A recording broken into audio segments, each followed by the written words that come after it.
así que demándame. ¿De acuerdo? Esta historia fue publicada originalmente en el subreddit de Complacencia Maliciosa, pero algunos de ustedes dijeron que estaría genial aquí y en Venganza Nuclear. Yo soy un veterano militar que fue herido en Irak. Menciono esto solo porque es importante en la historia más adelante. Yo trabajaba para esta empresa. Bueno, digo empresa, pero realmente era un tipo que era dueño de unos cuantos negocios. Era la persona más rica en un pueblo pequeño. Ahora, es importante que les cuente cómo llegué a este punto. Intentaré hacerlo rápido para poder llegar a la parte con carne. Yo me enlisté en el ejército incluso antes de acabar la preparatoria. Mi cumpleaños era tarde en el año y todo eso. Elegí una carrera militar porque pensé que me iba a gustar. Y como me encanta trabajar en cosas, decidí volverme mecánico. Además, me ofrecieron una prima por ingreso, así que eso fue una gran ventaja. Pasé por la instrucción básica y solamente gastaba dinero en lo que era necesario. De ese modo ahorré bastante. Ahorré incluso más durante la formación avanzada para mi trabajo militar. Cuando por fin terminé con ambos, aún tenía en mi cuenta bancaria la mitad de mi prima por contratación y tan solo un poco menos de la paga de todo un año. A mi edad, la gran mayoría de personas simplemente lo habrían derrochado. Yo decidí invertir en Bitcoin, en la bolsa de valores, y pagué la casa de mis padres. Un par de despliegues después, y la otra mitad de mi bono, y lo único en que realmente había gastado dinero era en mi coche. No hace falta decir que tenía ahorrado bastante dinero, el cual también invertí. En resumen, para cuando me di de baja en el ejército, estaba bastante bien, incluso después de un desagradable divorcio. No me entiendan mal, no tenía, ni tengo, dinero para gastar estúpidamente, pero, debido al divorcio, muchas acciones se cobraron divididas, y si en las últimas 2 décadas alguno de ustedes estuvo pendiente a Bitcoin, sabe cómo resultó todo eso. Después de mi divorcio, yo trabajé para poder recuperar lo que había perdido, y luego de eso, solamente para mantenerme ocupado. Como ya les dije, me encanta trabajar como mecánico, de tal modo que podía ir a donde yo quisiera, porque un buen mecánico puede ganar dinero en cualquier lugar. Ahora, después de una década, decido echar raíces en un pueblo pequeño, ya que sería agradable y tranquilo. En este punto, estaba cansado de trabajar siempre en coches de otras personas, y quería dedicarle tiempo a trabajar en mi coche. Me compré una pequeña casa y vi un cartel de "Se busca ayuda" en un taller mecánico local. Pensé que sería un trabajo sencillo para mí, algo pequeño para cubrir mis pocos gastos. Entro a la oficina y pido una solicitud. Se me quedan mirando de todo. Por cierto, mido 1,90 y desde que me di de baja del ejército dejé de cortarme el pelo y la barba. Y además también tengo un tatuaje de manga entera. No hace falta que les cuente que la mayoría de la gente se cruza la calle en vez de pasar junto a mí.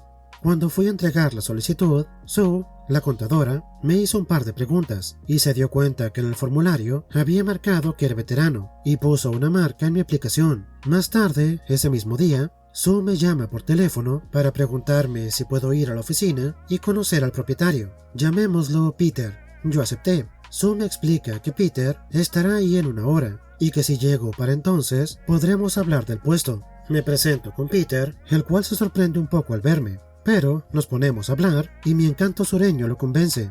Me aventó un calendario que había hecho con su propia colección de coches y me pregunta por el nombre de aquellos que pudiera reconocer. Había un par de Mustangs, un Ford, un Bricklin SP1, un Dodge Demon, un Pantera y un Maserati. Le impresionó que yo supiera lo que era un SP1 y estuvimos platicando un rato sobre coches. Después me ofreció el puesto. Me explica que me va a pagar $100 por día y estaría trabajando de lunes a sábado, de 8 a 6, sin horas extra, pero me pagaría el día completo si por algún motivo teníamos que cerrar temprano y podía comer cuando pudiera. Estaría libre todos los domingos y tenía libre otro día durante la semana. Empecé bastante bien y durante un año trabajé sin problemas. Peter me preguntó si podía ayudarlo siendo un trabajador de relevo para otros talleres que eran de él en las ciudades vecinas. Él me dijo que me iba a pagar otros $20 extra para los viajes y prácticamente estaría cubriendo a otros chicos para que pudieran tomarse días libres en esos otros talleres. Yo estuve de acuerdo e hice eso durante aproximadamente un año. Y después pasa el desastre. Peter conoce a Karen y perdidamente se enamora de ella. En el plazo de un mes se casan y él empieza a mantenerla a ella y también a su problema de juego. Es aquí donde empiezan los problemas. Una semana me doy cuenta que mi cheque son solamente $250 y yo pregunto por eso. Sue me cuenta que aparentemente ha habido cambios y debería hablar con Peter sobre eso. Claro, no hay problema. Llamé a Peter y le pregunto si podemos hablar de algo. Él aparece con Karen y cuando le pregunto por qué no me pagó correctamente, me dice que es por el mal tiempo, ya que el cierre anticipado afecta el negocio. Ahora, yo lo habría dejado así, porque Peter era un buen tipo, pero Karen decidió hablar. No es muy justo para nosotros tener que pagarte el día completo si no trabajas las 10 horas. Y yo le contesto que eso sería cierto si no estuviera trabajando con una tarifa diaria negociada. Me pagan por cada día que trabajo, no por hora. Por eso mismo no me pagan 19 horas extra a la semana. Karen me dice que esto ya no funciona así, y a partir de ahora únicamente me van a pagar las horas trabajadas y absolutamente nada más. Ok, lo que tú digas, Karen. La semana siguiente tuvimos bastante trabajo y abrimos un par de horas más tarde de lo habitual para atender a clientes que nos esperaban. Aparte de eso, yo renuncié a uno de mis días libres para cubrir a un compañero enfermo. Entonces, cuando fácilmente debería haber cobrado un cheque por más de $800, me pagaron solo 600 y tuve algunas preguntas. Llamé a Peter y le pregunté por qué solo me estaba pagando $600 y él me dijo que eso era lo que habíamos acordado, $100 al día. Yo me le quedé viendo sin entender y le pregunté si ya se había olvidado de lo que hablamos la semana pasada. Él me preguntó qué tenía que ver. Yo le recordé lo que hablamos y me dijo que esto era lo que era. Ok, en este punto estoy fúrico, y es entonces cuando entra Karen, me ve y pregunta, ¿ahora de qué se queja? Yo la volteo a ver fríamente. Le digo que la semana pasada trabajé por 80 horas y solo me pagaron $600. Ella me mira y me dice, tienes un contrato de trabajo y aceptaste $100 al día, así que ¿por qué te pagaríamos más que eso? Yo volteé a ver a Peter y le pregunté si era así. Él me contestó que ya había escuchado a la dama. Yo me fui a casa y me convencí de que solamente estaba trabajando para cubrir los pocos gastos de mi vida, y además, de todos modos, el trabajo no era tan difícil. Aparte de eso, las únicas otras cosas en esta pequeña ciudad habría sido montando cobertizos o abriendo pollos en una planta de pollos. A la semana siguiente, vi a Karen regañando a uno de mis compañeros del trabajo delante de los clientes por algo que ella consideraba que era una infracción de OSHA. Ella afirmaba que al ser ella parte dueña de la empresa, es su responsabilidad asegurarse que todas las normas de OSHA sean cumplidas, y aparentemente llevar gafas de seguridad tintadas era una infracción. Ahora, yo sabía que eso eran tonterías, porque las entradas del taller dan frente al este-oeste, y por la forma en que entran los coches, a los trabajadores les pega el sol en la cara todo el día, incluso el trabajador de la fosa en la tarde. Yo sacudo la cabeza mientras entro, y como un T-Rex en una película de dinosaurios, esto atrajo la atención de Karen, la cual decide gritarme, ¿tienes algo que decir, canina? Yo simplemente seguí caminando, pero le dije a Sue que ocupaba tener una larga charla con Peter antes de que la boca de Karen hiciera un cheque que él tendría que pagar. Y Sue solamente me contestó que ella solamente es la contadora, que no la involucre. Entonces, este comportamiento continúa por otro año, y yo finalmente estoy en mi límite. El día que empecé con mi complacencia maliciosa, estaba de muy mal humor. Me había despertado con la noticia de que un buen amigo mío, responsable de que yo sobreviviera a una explosión en Irak, había sido atropellado por un conductor ebrio. Como no quería tratar con nadie, le digo a los del taller que voy a estar todo el día trabajando en la fosa y que los demás me dejen en paz. Estos chicos han estado trabajando conmigo desde hace algunos años y saben que tengo algo, que no me deben molestar. Nunca pensé que este sería un día en el que iba a tener que lidiar con Karen, ya que estaba trabajando en el taller que estaba más alejado de la tienda principal y estaba en la dirección opuesta de los casinos, pero no tuve tanta suerte, o tal vez sí. Aparecen Peter y Karen. Ella entra en la fosa y grita, «Peter, ven a ver este desastre». No tengo ni idea de qué está hablando, porque yo siempre mantenía impecable la fosa, y además limpiaba mientras trabajaba, mientras que muchos otros limpiaban al final del día. La queja de Karen se refería a que 50 de los filtros de aceite más comunes, de los que usamos todos los días, estaban apilados en mis bidones de residuos, para yo poder acceder a ellos fácilmente y no tuviera que esperar a que los de arriba me los pasaran. Yo hacía esto todo el tiempo, y Peter lo sabía. Nunca antes le había importado, pero bajó a la fosa, miró alrededor y me dijo: «Limpia esta pocilga», como si estuviera hablando con un adolescente. Yo sacudí la cabeza y le dije que este no era el día. Esto, aparentemente, enfureció a Karen, la cual, por supuesto, pensaba que eso era una gran falta de respeto a ella y a Peter, y él me dice que si no me gusta, soy más que libre de irme, así que me fui.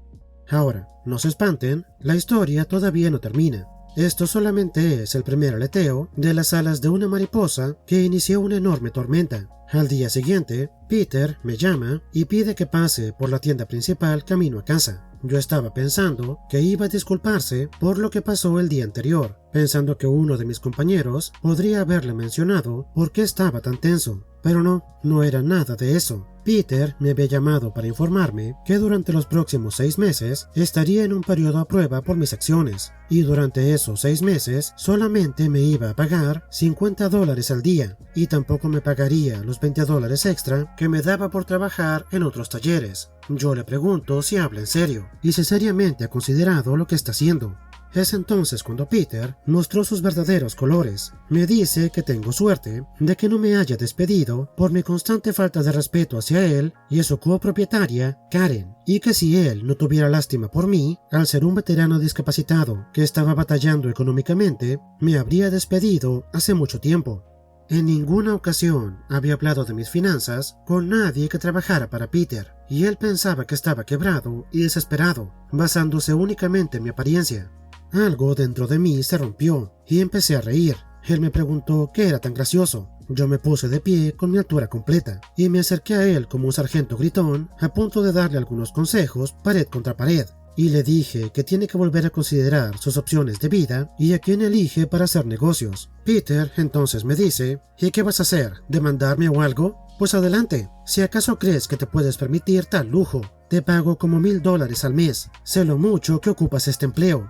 Ese no era mi plan originalmente, pero se puso en marcha mi complacencia maliciosa, y yo siempre seré un soldado listo para ir a la guerra. Ese mismo día, llamé a un abogado laborista, le pagué el anticipo de $3000 y él comenzó mi demanda por un ambiente laboral inseguro, por horas extra no pagadas y violaciones al salario mínimo. Todo esto mientras yo continuaba trabajando para Peter. Era glorioso, pero no era suficiente. Tomó alrededor de los 6 meses de mi periodo de prueba para que el abogado juntara toda la documentación necesaria y pudiera presentar mi demanda. Además, este abogado solía ser un marín, así que tenía una idea de lo que estaba intentando lograr. Después de que todo estaba listo, mi abogado presentó la documentación y Peter y Karen fueron servidos en la tienda principal mientras yo estaba trabajando. Leyeron la documentación y el agente judicial de mi abogado se quedó presente para poder ser testigo de lo que yo sabía que iba a pasar. Cuando leyeron que los estaba demandando, Karen y Peter se volvieron locos. Peter me gritó: «Deberías sacarte a patadas, malagradecido». Y Karen: «Estás despedido, marica. Apuesto a que ni siquiera eras militar». El agente judicial lo grabó todo y se lo entregó a mi abogado, el cual añadió a la demanda: «Despido injustificado, porque es ilegal despedir a un empleado porque te está demandando».